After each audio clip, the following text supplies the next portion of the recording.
Santé, cancer de la prostate, une activité sexuelle régulière pourrait réduire le risque, selon des études. Chaque année, Novembre Bleu rappelle l'importance de la santé masculine et la nécessité d'une prévention active contre les cancers de la prostate et des testicules. Ateliers, campagnes de sensibilisation, dépistage et ruban bleu, tout est fait pour encourager les hommes à prendre soin d'eux et à consulter plus tôt. Un cancer fréquent, mais encore méconnu. Le cancer de la prostate demeure l'un des cancers masculins les plus courants au monde. En France, il représente la première cause de cancer chez l'homme, avec près de 59 885 nouveaux cas estimés en 2024 et près de 8 870 décès chaque année. À l'échelle mondiale, les projections sont alarmantes. Le nombre de cas pourrait doubler d'ici 2040, porté par le vieillissement de la population. Face à ce défi de santé publique, les scientifiques explorent toutes les pistes de prévention et l'une d'elles attire particulièrement l'attention, la fréquence de l'éjaculation. Une étude surprenante, l'éjaculation comme facteur projecteur,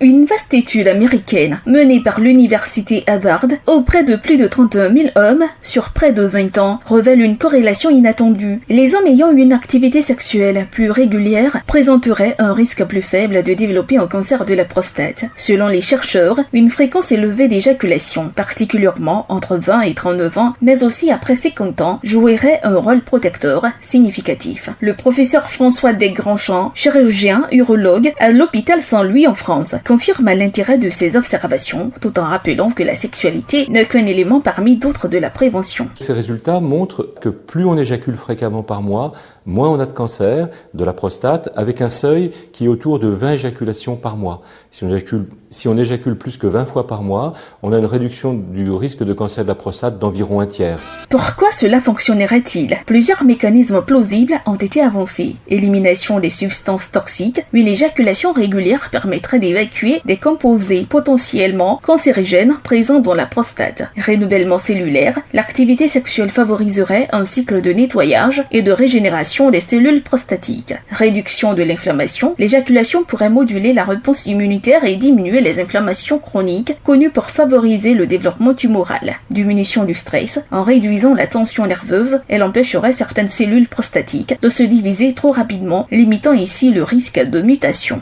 Une glande prostatique entourée du muscle qui va permettre à cette glande de se vider. Et en fait, les cellules sécrètent le liquide prostatique à cet endroit, dans la lumière de la glande, mais les substances contenues dans ce liquide peuvent être toxiques, cancérigènes.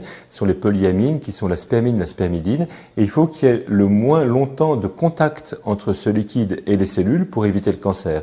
Ça explique pourquoi d'éjaculer souvent permet d'évacuer très régulièrement le liquide, de diminuer le temps de contact avec les cellules et de réduire le risque de cancer de la prostate. Un message clé, la prévention reste centrale. Si ces résultats ouvrent des perspectives intéressantes, ils ne remplacent pas les gestes essentiels. Dépistage régulier, surtout après 50 ans, hygiène de vie saine, suivi médical adapté aux antécédents familiaux. En 2025, avec plus de 313 780 nouveaux cas estimés rien qu'aux États-Unis, le cancer de la prostate demeure un enjeu majeur de santé mondiale. Les avancées scientifiques, combinées à une meilleure information du public, sont plus que jamais nécessaires.